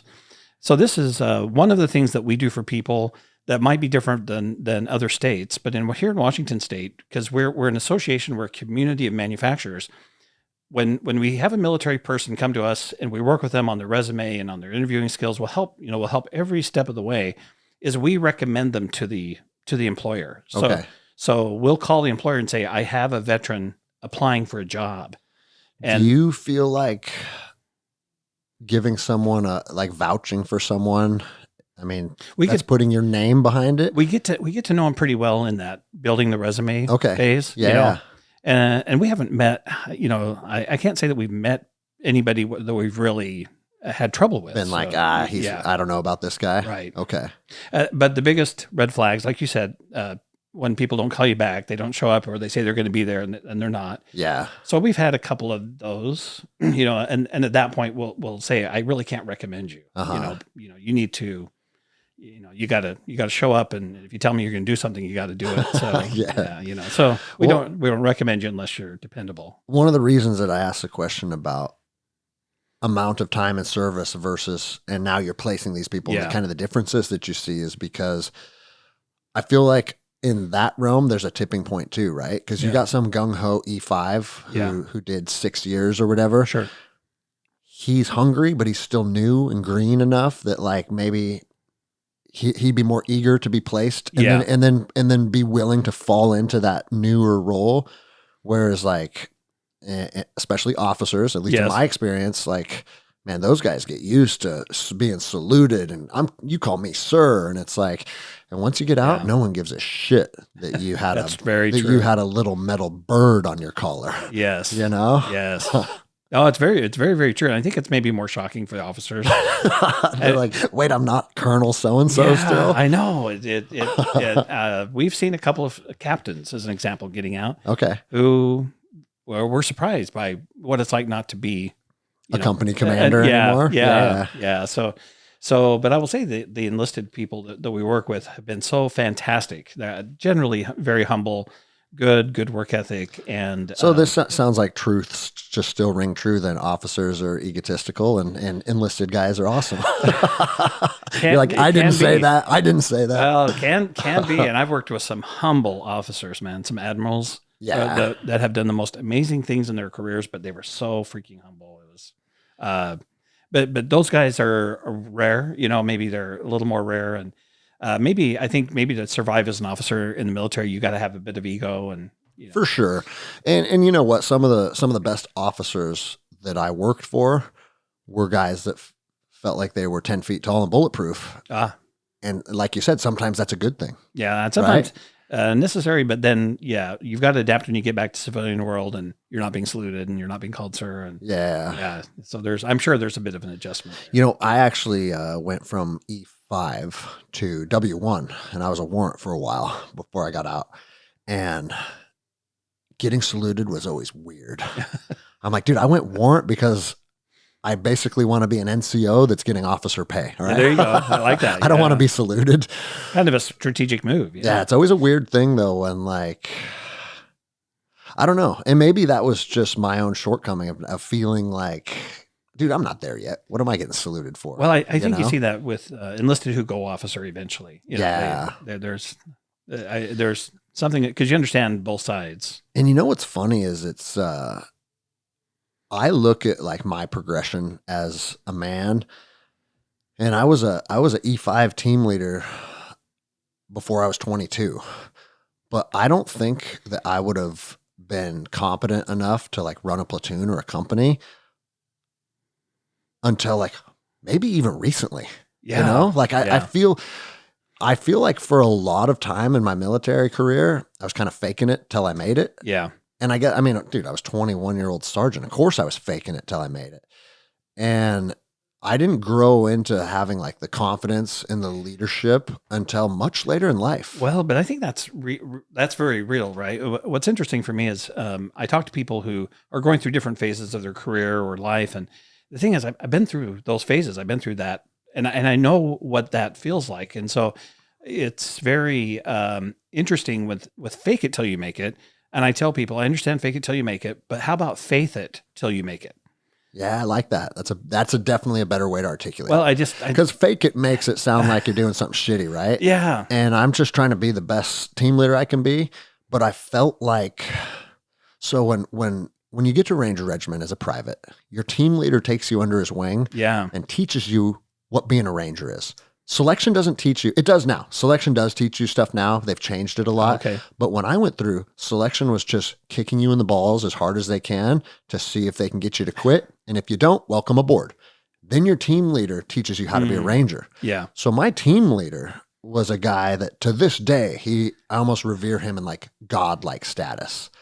And so a few years later, when I got called into my platoon sergeant's office, he said, Anderson, we're promoting you to E5 and you're taking a team. And I was like, there's no way I'm ready for that. Right. But then fast forward a couple more years, the guys that I brought up as privates said the same thing to me. Yeah. They're like, man, like when we got there and it was Sergeant Folk and Sergeant Anderson and Sergeant Hash and like the core group of NCOs that were running the platoon when I was a team leader, they're like, there's no way we could be as good as those guys. So I think it's just the natural progression of things. You bet. You know? You bet. And again, we live in a world that continually wants to keep you down, but make you feel small. And so this idea that one day you're going to get better and you're going to be in that position to lead, I think it's really important to have that point of view that life isn't going to always kick you in the balls, and life isn't always going to keep you down or make you small, but you got to play the game. You got to play the game to win. And like Sun Tzu said, he said, you have to win the battle before you fight it. Yeah. You know, Yep. and so again, I think you can learn from great people. So, the internet has a lot of great resources like these podcasts, and there's places you can go, but you don't have to stay down. You don't have to stay small. You don't have to stay beat up. You can rise above that, you know? Yeah. And I think that like, that's just a learning process for everybody to go through. Right. I also think, and I'd be interested to get your opinion on this, feeling like you're not good enough is sometimes a good thing. Oh, because it motivates you. Yeah, I was going to say the motivation for me. Because I remember, again, when I got promoted to team leader, I was like, my nose was buried in 7-8 Infantryman's Manual, learning battle drills and like just getting everything in my head, because it's like, this isn't something I need to kind of understand now or be proficient at one part of this, because when I'm a saw gunner, I needed to be proficient at the saw gunner part of team assaults and whatnot. Right. Now I need to understand how everything is working within the element that I'm part of. And it forced me to level up. There you go. But then the opposite side of that is, and again, correlations to jiu-jitsu, right? Anybody that is like, hey, I'm ready to be promoted, be wary of that person. Yes. You know, a promotion should come with a little bit of nerves, a little bit of anxiety, a little bit of uncertainty. Yeah. Because if you think you're good enough to do something and you haven't done it yet, how do you know? Right.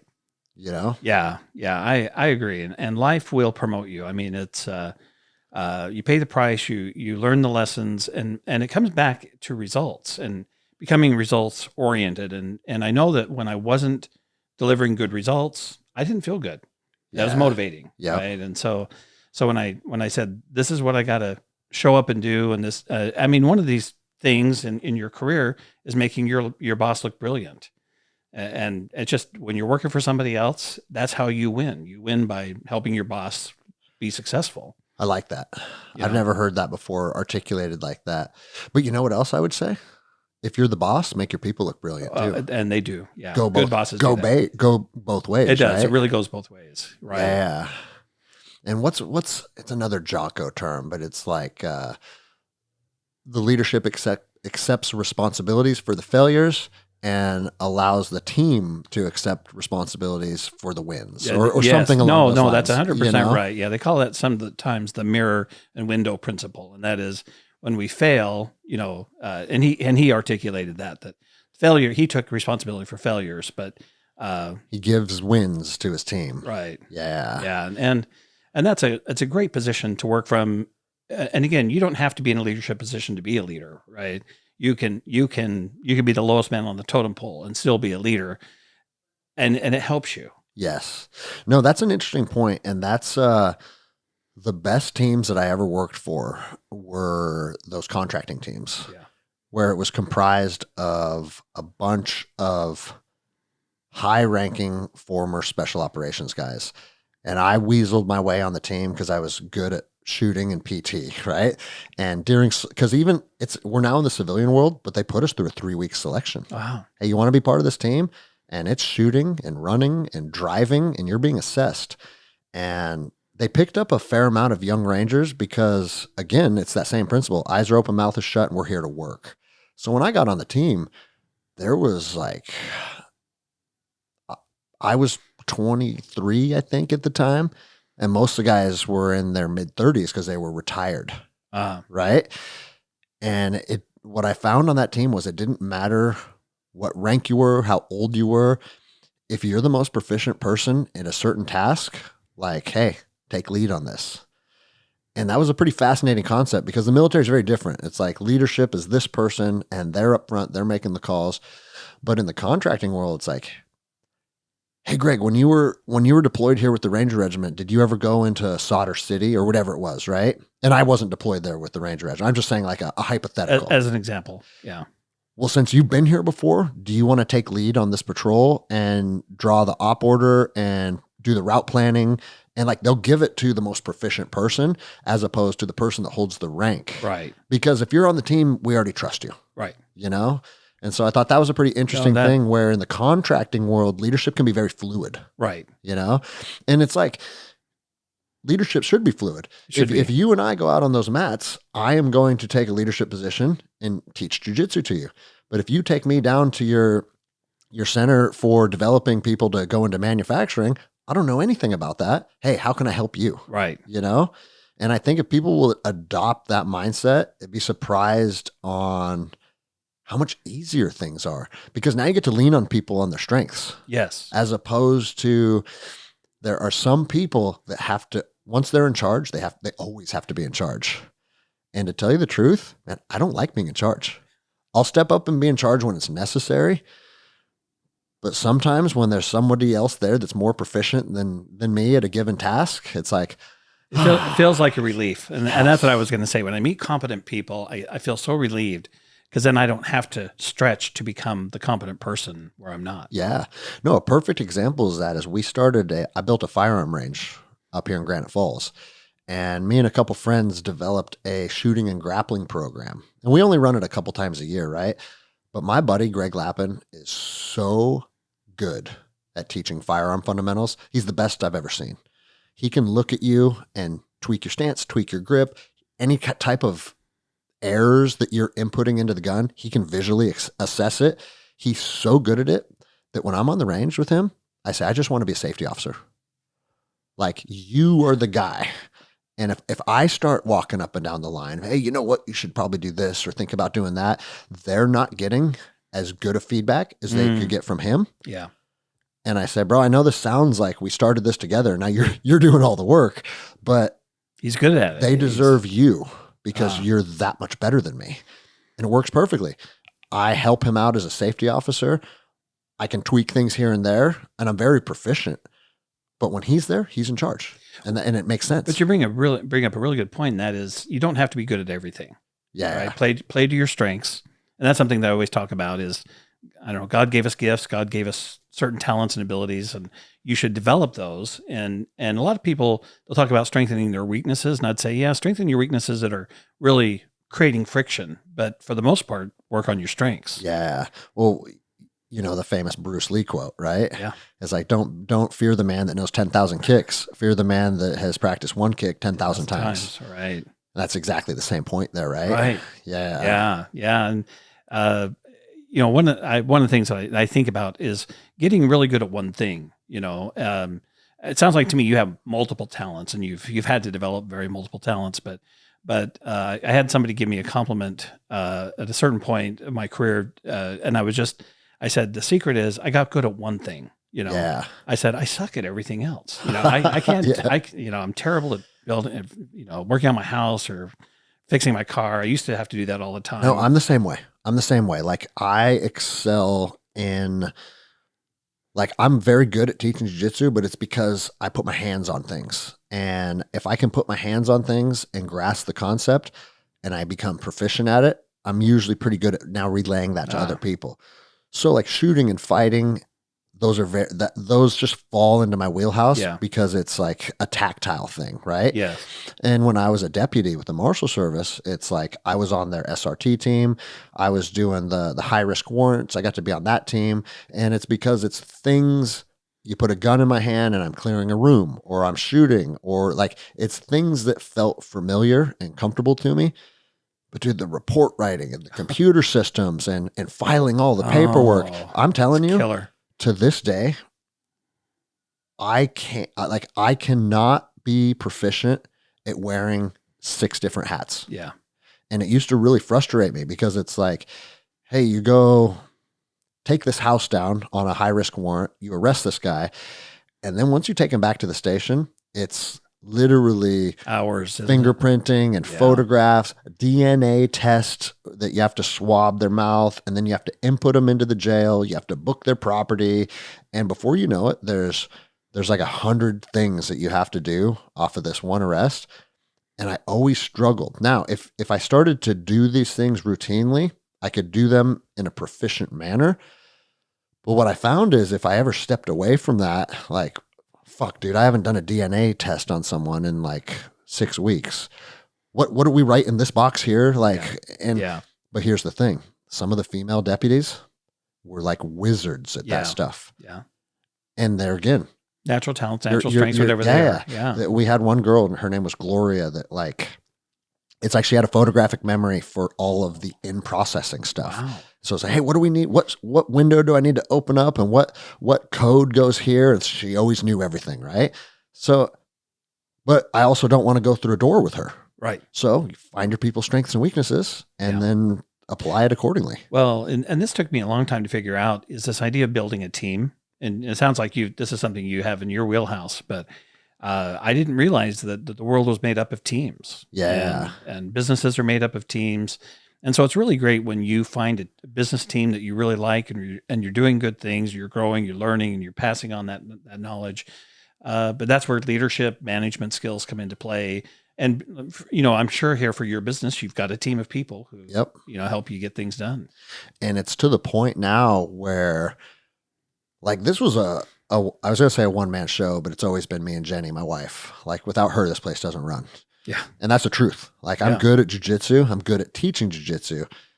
But let's talk about all the back end stuff, the quarterly taxes, the insurance, all that stuff, There's right? A lot. Yeah. And so for a long time, the two of us could hold this place down. But because it's grown to the point, I lean on a lot of people now. Yeah. Now I tell people all the time, you want to learn, you want the easiest way to learn about team dynamics, join a jiu-jitsu academy. And again, it's that initial phase, the eyes open, mouth shut phase that we're talking about. If you show up and you have negativity or like ego around that phase, it's just exponentially more painful. Yes. So people usually learn pretty quick. Yes. Oh boy. Yeah, boy.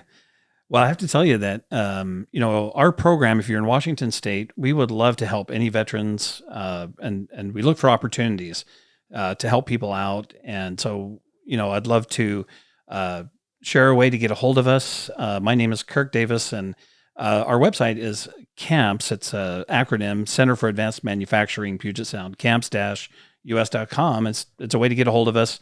So I'll put I'd like you to do when you leave here is send me a text message with any different link or email address that you would like in the show notes below. Yeah. Listeners can just swipe up and then all your contact info is right there. If it's any social media links, any emails, any websites. I appreciate that. And that's the easiest way to just give people easy access to connect with you. Yeah, I appreciate that. And we are looking for ways to help people, give them a hand up. And we worked with one homeless vet.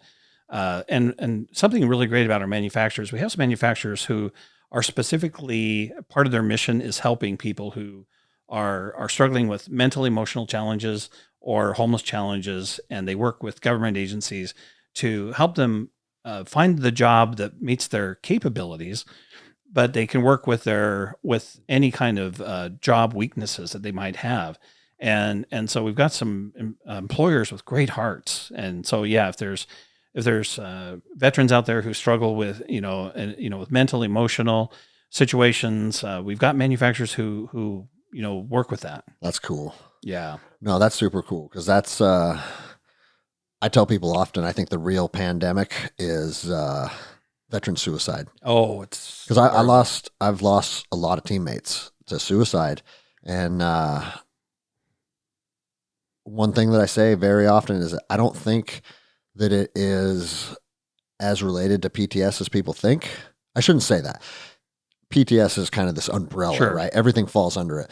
But I think the real deciding factor of people that end up taking their own life is they can't find that sense of belonging anymore. And that's what I was going to say is that finding a job with somebody that you like, and finding a job that pays you well, it's rewarding, you're doing something that makes a difference in the world, makes the world a better place, can really help with that sense of belonging. Yeah. Like you see all the movies and the Hollywood's version of depressed veterans. It's like, oh, that ambush where this happened and I'm waking up with nightmares. And it's like, I'm not saying those things aren't true, but in my experience, it's the sense of belonging that is really the foundational problem with our veterans. Yeah. And so that's exactly right. And then the other side of it that I've seen very, very, or affect veterans in a very dramatic fashion is financial troubles. Oh, yes. And people don't think, I don't know, I shouldn't say that, I shouldn't speak for people, but it seems like people don't put as much weight on that aspect because when you're in the military, you don't really need to worry about finances. Right. You don't need to worry about food.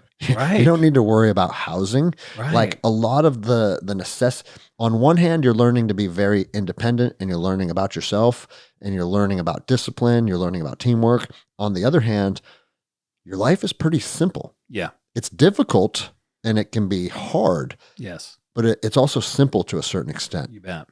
And then when you get out on your own and you're like, oh, dude, I'm flat broke. Oh, that means I don't eat tonight? Yeah. Oh, I can't pay my bills. And the stresses of those things compounding. Man, I agree with you. Bad. And it's bad for everybody and veterans too. And that's why I think manufacturing as a career choice is very interesting because it tends to be pay about 20% more than a similar job in another industry. Yeah. They pay more. They got better benefits. I mean, I heard, I read a statistic on Instagram, so it has to be true. But I'm curious, I wonder if you've ever heard something like this. It said 57% of American families have less than $1,000 in their savings account. I've heard similar. And I was like, whoa. Yeah. Because I mean, when you first walked in, I was telling you the story about how my dog had to get rushed into emergency surgery this morning. Yes. And luckily we bought pet insurance, but it was still a $500 deductible. Yeah. And, don't get me wrong, my dog chewing up a pine cone and needing surgery and having to cough up $500 doesn't excite me, but it also doesn't hurt me. Right. It's if you're one of those families that has less than $1,000 in your bank account, that could break that could really damper your lifestyle. And that stuff happens all the time. Oh yeah. And when I was broke, because everybody goes through a broke phase in their life, right? Doesn't it seem like every single time okay, I finally saved up. I have a $5,000 buffer in my bank account. I can kind of just breathe now. And then your transmission goes up. Yes. I was going to say, that like was my reality. Every single time. Every single time. And it's like, well, thank God I saved money for the last 6 months, because if I didn't, I'd be fucked right now. Right. But it's like like God saying, like, you're not ready to get out of the poor phase yet. Boom. Yeah. And I do think the poor phase is very painful and very stressful, but hopefully, again, motivating for people. You don't have to stay in the poor phase. You can get education or experience. And manufacturing, one of the opportunities is you can learn your job, but they'll give you opportunities to learn other jobs, which makes you more valuable, helps you get more pay more quickly. So you don't have to stay stuck in a job or a pay level. In your line of work, do you see people, because you see this in law enforcement, guys that are happy with being the low man on the totem pole? Yes. They're comfortable. They make enough money to support their lifestyle, and they want nothing to do with promotions or leadership, and just I don't understand being the worker bee. I don't understand it either. I don't live there, and I don't get that. So let me ask you this then. My question on that is, do you think that's a bad trait? Or do you think maybe if they don't want it, it's probably better suited that they don't chase it? Yeah, I've actually met people who pursued too much success, and as a banker, I'd work with business owners, and they would try to grow their business to a level that was way beyond their comfort zone, and it would end up being a crash. And so I think the people, they call it the Peter principle. Sometimes you get promoted to a point of incompetence. Yeah, and so sometimes people just kind of learn. I'm happier. Is that what happened with our president? I'm full of zingers today, dude. No comment. Free speech, man. Yeah. But everybody sees it, right? Yeah. And it's interesting. I think people get to choose. I think that's the cool part. But I just don't want people to be trapped if they think this is all I'm good for, or this is all I can do. This is many years ago, but I met a guy. He was a fender bender. He was a next door neighbor, and I'm watching him do his work. And he's a good guy. Wait, you say fender bender? Yeah, collision repair. Oh, got it. Okay, But he had his own kind of independent thing going, and it was small. And so I'm talking to him about his background in the military, and he shares with me that he was formerly Delta, and I said, like, Delta, and he goes, yeah, and he talked about Mogadishu and talked about some other. Give me his name. I want to confirm his story. Well, yeah, I know. He had some really interesting stories, but I said to him, I said, you were so capable in the military, and he goes, yeah, I didn't know what to do when I got out, and they told me I was worthless. And I hear this from a lot of people, and doing high speed stuff in the military, but then they come out, I don't know, somehow with this idea that they're no good. Well, I'll tell you, my platoon sergeant said this to me verbatim, and I always had a good relationship with him. Like he liked me as one of his team leaders. But he said this to me verbatim when I decided to get out of the regiment. He goes, Greg, we already have our next deployment to Afghanistan slotted. You're a team leader, and you are going to send your team back into combat without you. That's the choice you're making. And he goes, and you're built for this. You're not going to be good at anything else. Oh. Like that was, I don't know if that's kind of like a go-to phrase, because we liked each other. Yeah. Right? He was on one hand, he's trying to lift me up. Like, you're good at being a ranger. We need you. We want you to stay. But then he had to throw that little caveat in there. You're not going to be good at anything else anyways. And by the way, I heard that throughout my entire career. Okay. I mean, from a lot of other people. Yeah. But I heard it in the military, and I heard it other places. But I meet other people who I just met some really interesting people, interesting backgrounds. Again, high speed in the military, but come out and I'm no good for anything. I was told that all I'm good for is breaking things and killing people. Yeah.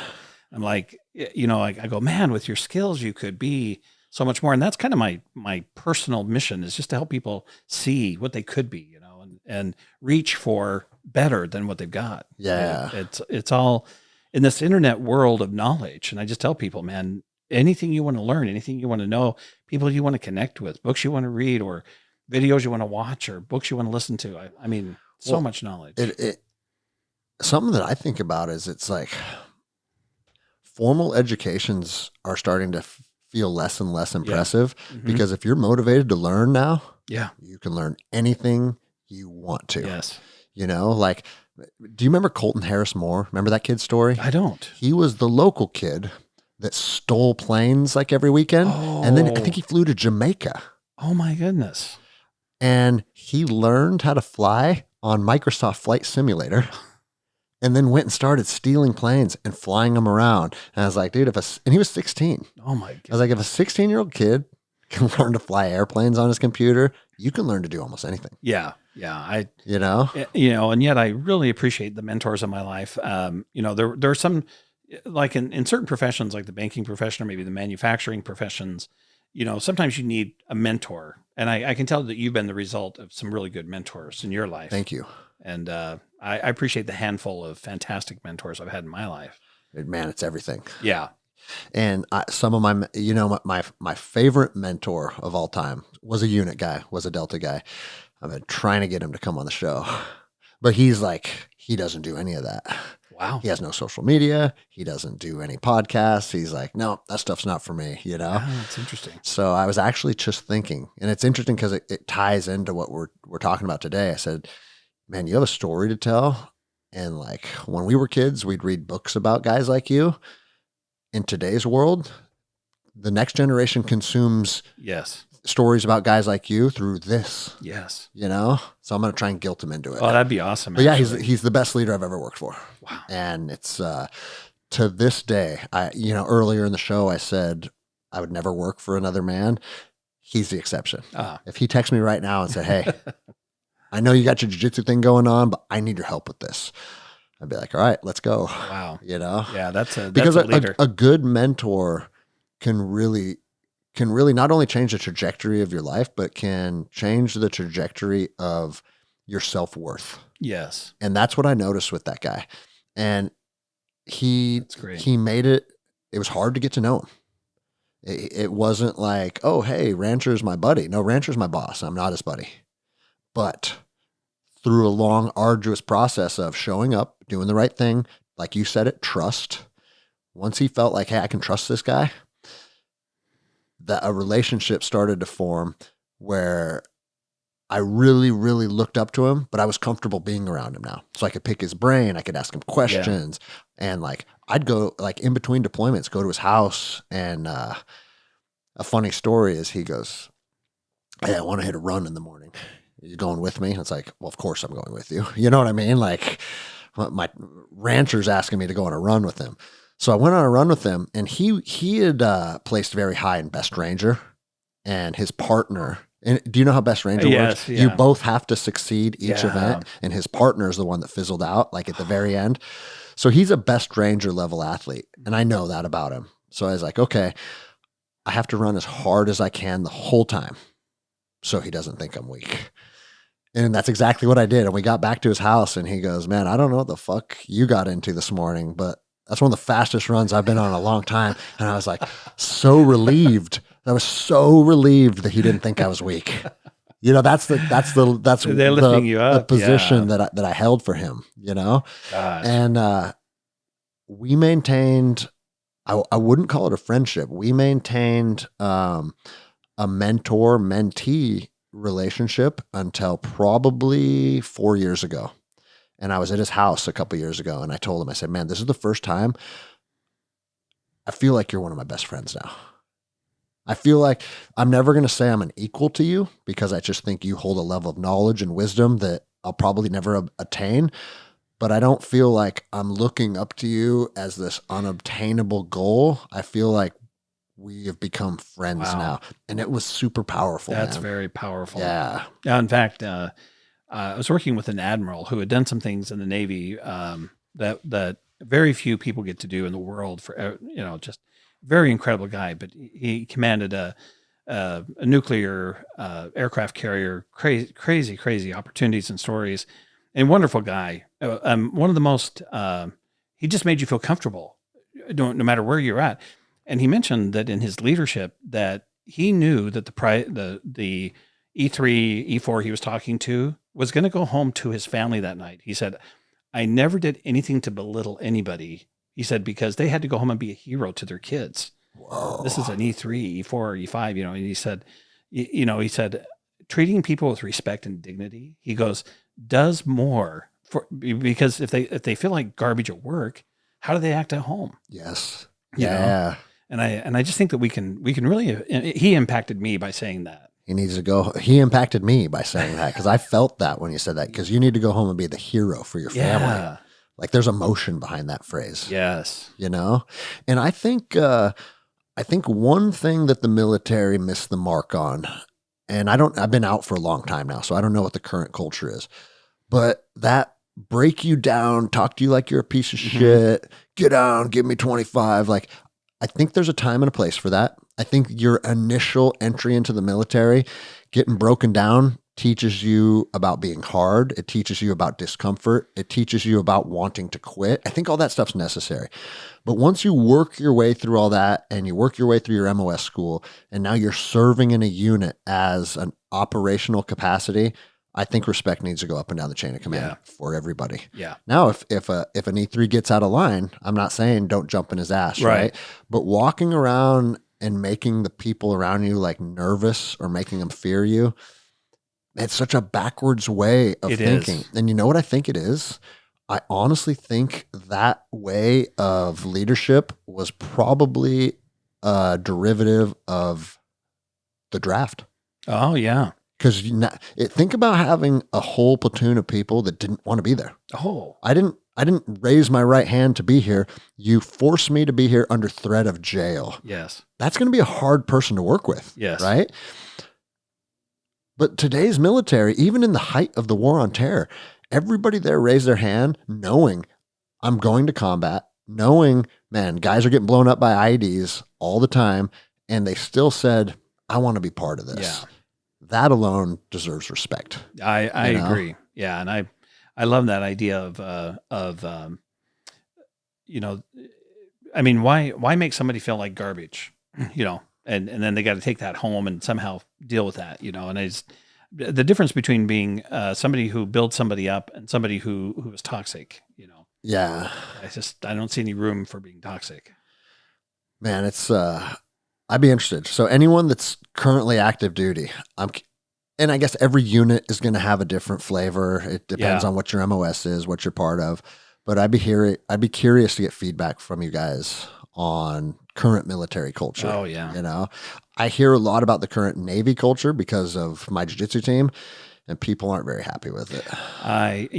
We meet all kinds of people coming back, back out of the military, and a lot of people are not very happy. Yeah. They can't wait to get out, and so I don't know what that means. But it seems like the military life is a tough life. Yeah. And I think it's like just by what you're doing and what the job entails, it's going to be, right? Yeah. But to add additional stresses that's only going to make your job as a leader that much harder, it doesn't make sense why people are doing that. No. In fact, I've lived a lot of my career learning. What was the name of that book? It's an old book called How to Win Friends and Influence People. I haven't read that one. It's an old one. Just treat people great, treat people well. But for me, it was just how to get the friction out of my life. Because if you treat people poorly, you just create more friction. And you create enemies. You create people who are working against you. Where are going to take opportunities to get back at you. Yeah, exactly. And I always think, if you're creating a victim, that victim is going to try to come back and get you. So it pays to treat people well. I think it pays to leave people better off than you found them. Yeah. Man, I just read a book. It was called Wrath of the Wendigo. And that's one thing he said. He's like, if you make somebody feel foolish, they will come back for you at some point. Yeah. And it's like, damn, dude. I mean, it got a little darker. He said, that's why you have to kill them. But still, that's a saying. You can't do that to your employees. But that concept still, if you make somebody feel foolish, like being mean to someone is one thing, right? Yeah. But if you make someone feel foolish in front of their peers, and sometimes it's necessary to do that, if what they're doing entails, if it's not safe, or it's like, hey, that's not what we fucking do. Like that there's a time for that. But some people get off on that too. Right. And feeling foolish is like, you never want to be embarrassed in front of your peers. Well, that's just it. Yeah. Jocko wasn't berating people in front of his peers. You know what I mean? Or their peers. Their peers, right. Yeah. And I think this goes back to leaving people better off than you found them, and I think that's kind of what you do. With your jiu-jitsu, your podcast, and all these things. I'm trying, man. I hope when I look back, when I'm an old man, I can say I was doing some things right. But a reoccurring theme with me is I look back every 5 to 10 years and think, what the hell were you doing, dummy? Hey, you should have been doing this. You should have been doing that. But that's how the journey works. Right? That is how the journey works. Yeah. Well, dude, I want to say we're coming up on 2 hours. It's usually about where we wrap these up. That went by fast. Yeah. And I just flew in. I'm actually pretty tired right now. I haven't got much sleep in the last 48 hours. And I was like, dude, I hope a podcast on manufacturing is something that can captivate me because, you know, like we talked about faking it until you make it. Yeah. I was going to faith it until I made it today. But dude, this turned into a phenomenal episode. You had tons of little nuggets of knowledge and just good perspectives that I don't care if you're a veteran that wants to go into manufacturing or you're a CEO of some company already. A lot of your little tidbits of knowledge can be applicable and can really move people's life in a better direction. Yeah. And that was the goal. It was a powerful conversation. Yeah. Thank you. It was for me too. I wasn't necessarily expecting it to go like this. I didn't know, you know, but that was fun, man. That was fun. So I'll let you have the final word again. When you send me that text message later, I'll put all your contact info, but yeah, I'll just let you wrap the show up, man. Wow. I want to thank you for what you're doing. Cause you're giving a voice that's accessible worldwide, to give, you know, to introduce people really to ideas, new people, new experiences. And you took this on as a new experience, being very, very tired.